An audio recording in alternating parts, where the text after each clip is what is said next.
Cyber Daily News for May 18, 2026.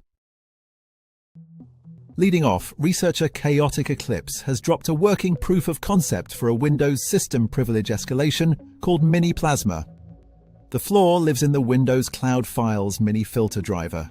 Google Project Zero originally reported it to Microsoft back in 2020. The kicker?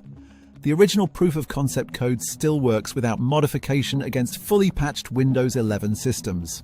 6 years on, that fix is either missing or rolled back. Staying on critical exploitation, attackers are actively hitting a heap buffer overflow in NGINX, known as NGINX Rift.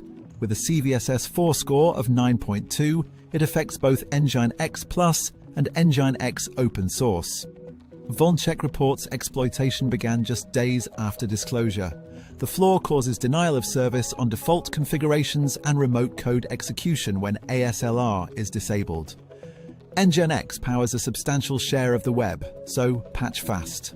In breach news, Grafana has confirmed it was compromised after attackers claimed to have stolen data.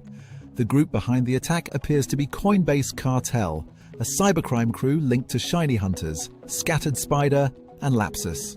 The same loose collective tied to a string of high-profile intrusions over the past year now adds an observability giant to its target list. Over at PWN2 Own Berlin 2026, the research community walked away with $1.3 million after dropping 47 novel 0 days. DevCore was crowned Master of Pyongyang.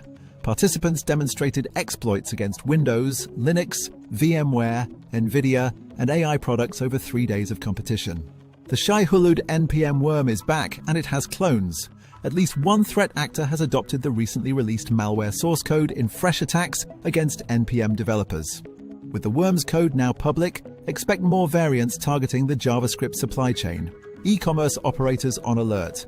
Attackers are exploiting a critical unauthenticated flaw in the WordPress Funnel Builder plugin from FunnelKit, installed on over 40,000 WooCommerce stores. Attackers are planting fake Google Tag Manager scripts, then skimming credit card numbers and billing addresses from every checkout transaction. Patch and audit your checkout pages now. On the policy front, the UK's National Cybersecurity Centre has published new guidance on securing agentic AI. The NCSC is urging organisations not to rush into large-scale deployments of autonomous AI agents, recommending teams start with low-risk use cases, limit system privileges, and keep humans firmly in the loop. And finally, the Bank of England, the Financial Conduct Authority, and the UK Treasury have jointly raised the alarm over frontier AI in financial services. The three authorities set new expectations on cybersecurity and operational resilience, as banks and insurers race to adopt advanced AI systems. That's a wrap for today's Cyber Daily News. Subscribe to stay locked in on the threats shaping our industry. Catch us on YouTube and your favourite podcast platform. See you next time.